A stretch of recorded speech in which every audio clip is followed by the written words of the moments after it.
Fala pessoal, como é que vocês estão? Tudo bem com vocês? Professor Daniel Japiaçu chegando para mais um vídeo no nosso curso completo de Física Básica. Eu já peço que você, deixa o like, se inscreve no canal. Estamos aí tentando alcançar a meta dos 2.000 inscritos, né? Já que já conseguimos alcançar a meta dos 1.000 inscritos, o que me deixou muitíssimo feliz. Peço que você se inscreva, compartilhe o conteúdo para os grupos do pessoal aí que vocês compartilham conteúdo para quem está estudando para o Enem, para quem está estudando para a escola, para quem está estudando para algum vestibular. Seja muito bem-vindo e eu espero que a aula de hoje seja super agradável, que vocês possam entender. Hoje vamos falar sobre os espelhos esféricos. Esse é o nosso quadro. Antes de irmos para o quadro, eu queria conversar um pouco com vocês sobre eles. Apesar de aparentemente eles serem espelhos, como eu posso dizer, incomuns, eles são muito mais comuns do que a gente imagina.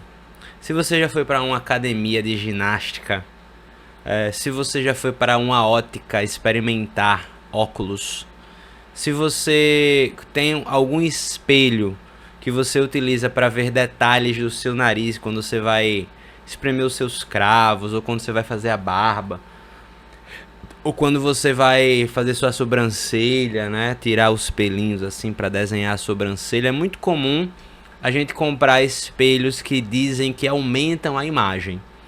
E esses espelhos que têm o poder de aumentar a imagem são espelhos esféricos. Se você já andou de ônibus ou se você já observou dentro de uma loja, nos cantos das lojas, principalmente nas lojas menores, elas têm alguns espelhos em que quando você se olha através do espelho, você percebe que você vê uma imagem sua bem menor do que você é ou do que você está acostumado a ver. Esses são espelhos que eles diminuem o tamanho da imagem, mas eles têm o poder de aumentar o campo visual. Ou seja, aquele que utiliza esse espelho, ele vê as coisas menores, só que ele vê mais coisas através desse espelho. Esse também é um espelho esférico. Nós vamos estudar esses espelhos. Nós temos basicamente dois tipos de espelhos esféricos. Só que vamos ver, antes de mais nada, de onde que esses espelhos esféricos eles nascem. Como o nome bem diz, o espelho esférico ele nasce de uma esfera, né? Aqui desenhei um círculo, só que eu vou representar melhor aqui, aqui uma esfera. Toda a esfera tem o seu raiozinho, né? O raio R. Se você pega e corta esta esfera, né, a gente tem o que nós chamamos de calota esférica. A gente tem uma calota esférica. Vou tentar fazer o desenho da calota esférica aqui, Nós temos uma calota esférica, de modo que essa parte interna aqui, que nós temos a parte interna. Se essa parte interna for refletora, nós temos um espelho. Se a parte externa for uma parte refletora, nós temos um outro espelho. E se a parte interna for refletora, nós temos um espelho com certo tipo e forma alguns tipos de imagem. Se nós temos a parte externa como sendo a parte refletora, nós temos um outro tipo de espelho que forma um outro tipo de imagem. Vamos diferenciar agora quais são os tipos de imagem formadas pela parte interna e qual é o tipo de imagem, que ainda bem que é só o tipo de imagem formada pelo espelho formada pela parte externa. Bom, pessoal, veja só. Se por acaso o espelho tiver como a sua superfície refletora a parte interna, vou desenhar aqui bem grande só para ficar claro, né? Essa parte aqui que tem um pelinho, né, é a parte que não reflete. Se a superfície refletora for a parte interna, nós chamamos esse espelho de espelho esférico côncavo.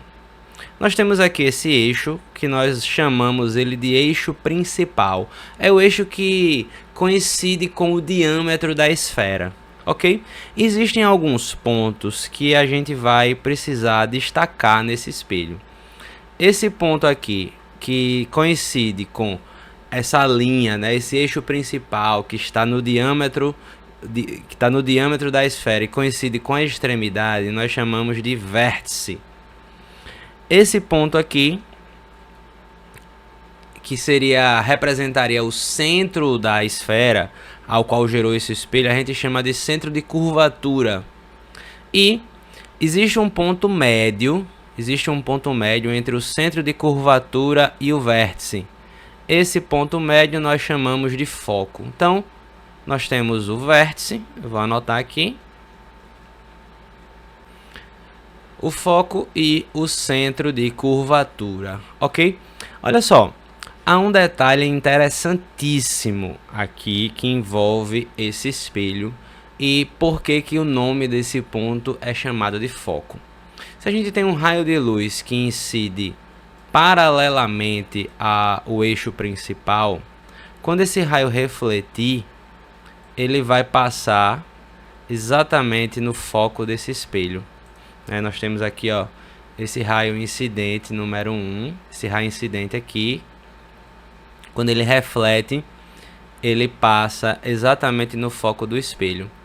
Se por acaso você está usando um espelho esférico e você está iluminando ele voltado para o Sol, todos os raios de luz que incidem a partir do Sol vão se concentrar no foco. Aí a gente vai ter aquilo que a gente fazia com lentes, né, mais parecido com os espelhos, de concentrar a luz do Sol no ponto para botar fogo nos papéis ou nas folhas secas, não é? Isso acontece. Esse raio de luz, eu vou chamar de raio de luz número 1, é o que nós chamamos de raio notável, né? É o raio notável número 1. Toda vez que a gente quiser formar imagens a partir dos espelhos esféricos, a gente vai utilizar os raios notáveis para determinar onde que essa imagem será formada. E esse raio que incide paralelo ao eixo principal e reflete no foco é o primeiro raio notável que eu vou mostrar para vocês.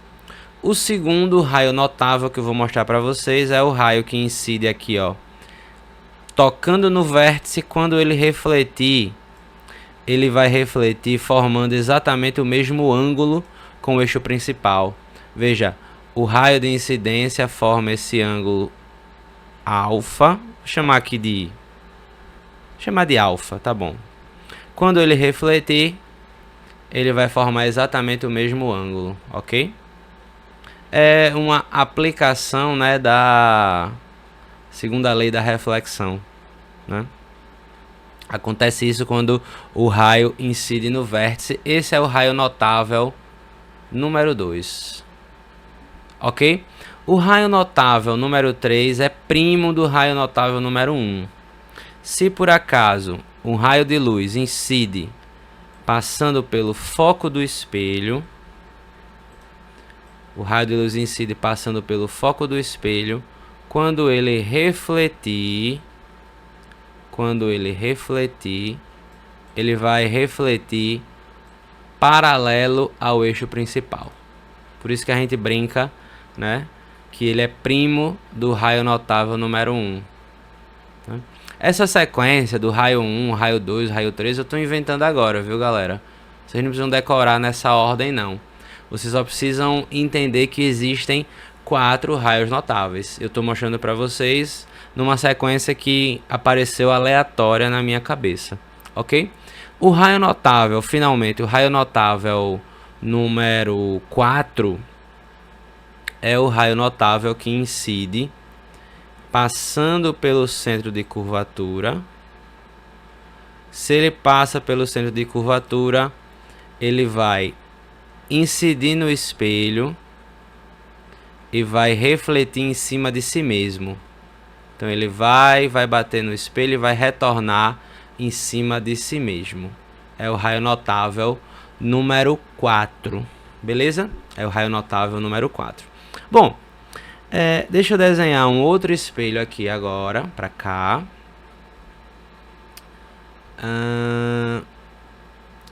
Eu vou fazer o seguinte.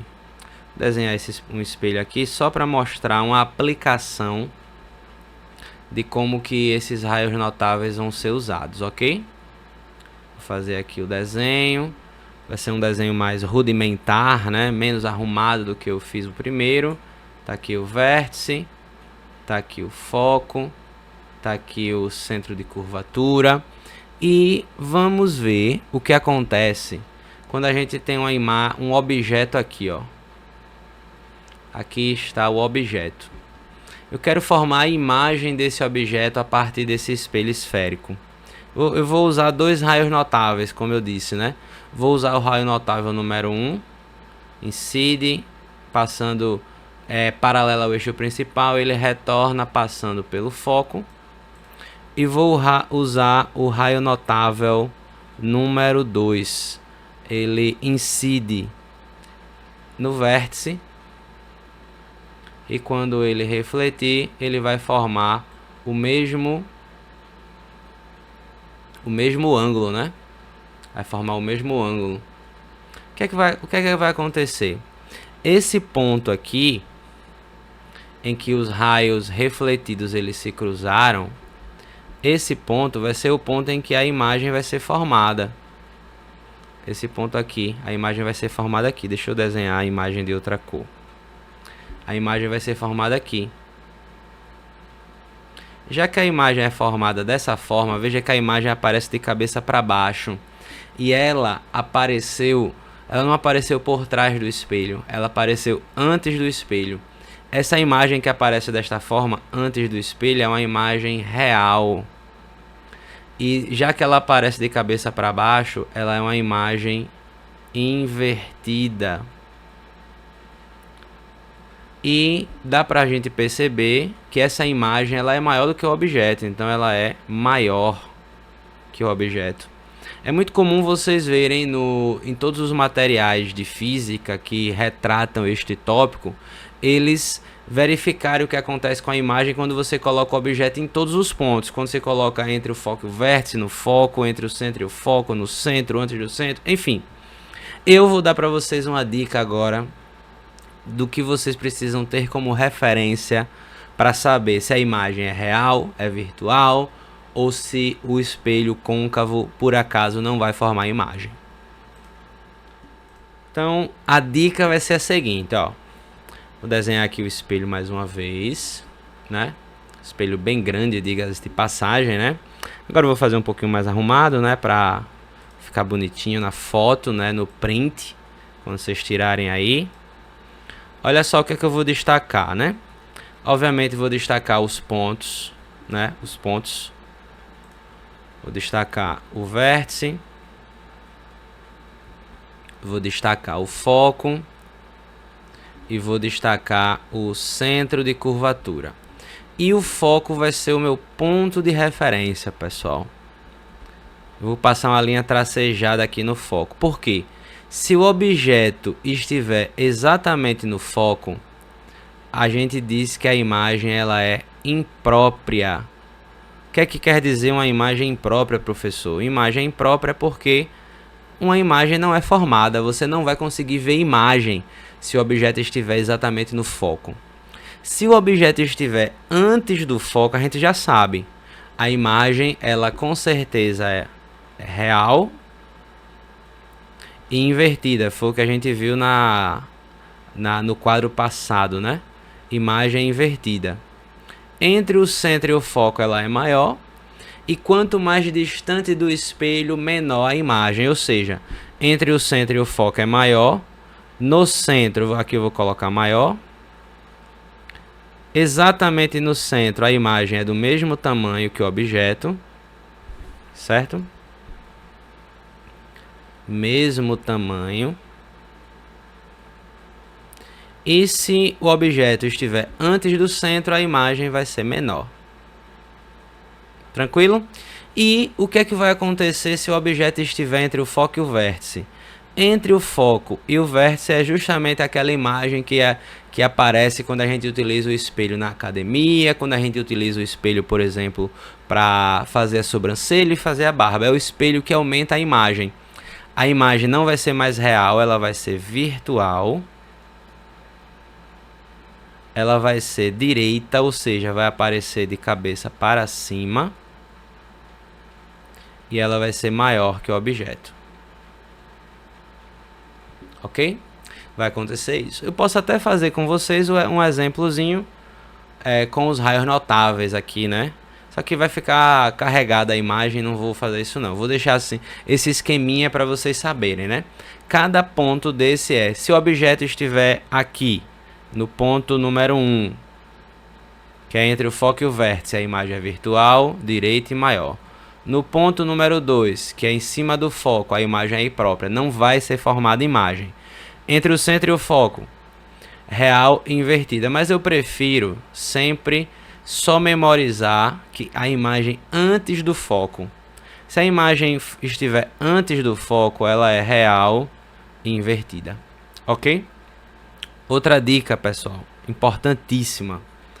Toda vez que a imagem for real, ela é uma imagem que pode ser projetada. Ok? Toda imagem projetada numa tela, se cair alguma questão que envolva esse tipo de argumento, a imagem projetada numa tela, a imagem ela é real. Tranquilo? Vamos agora ver a imagem formada pelo espelho convexo. Aqui, ó, o espelho esférico convexo é o oposto do espelho esférico côncavo no sentido da superfície que reflete, né? Dessa vez a superfície que reflete ela é externa. Isso quer dizer que aqueles elementos que a gente tem no espelho, né? O vértice não é virtual, mas aqui está o vértice, aqui está o foco, aqui está o centro de curvatura. No caso do espelho esférico convexo, o foco e o centro de curvatura são elementos virtuais, né? Não são elementos reais do espelho, ok? Bom, vamos ver como é que fica a imagem de um objeto, ó. Colocar aqui, tem um objeto aqui.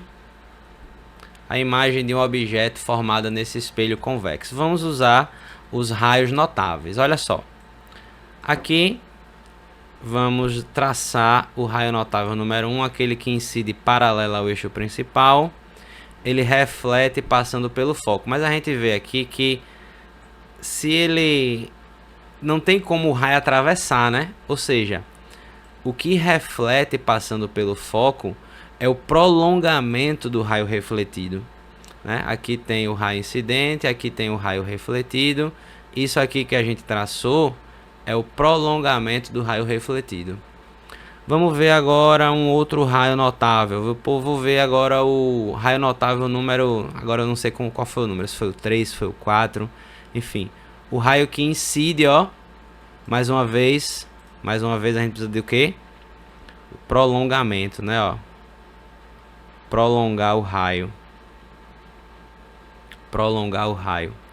Esse raio incidente aqui, esse raio que incide, se ele passa pelo foco, o raio refletido, ele reflete paralelo ao eixo principal. E a imagem ela é formada, a imagem que se forma, ela se forma a partir do prolongamento dos raios refletidos. Então, nesse ponto aqui, a imagem será formada. Nesse ponto aqui, nós temos a imagenzinha da árvore, né? Aqui está a nossa imagem. Essa imagem, ela é virtual. Ela é virtual.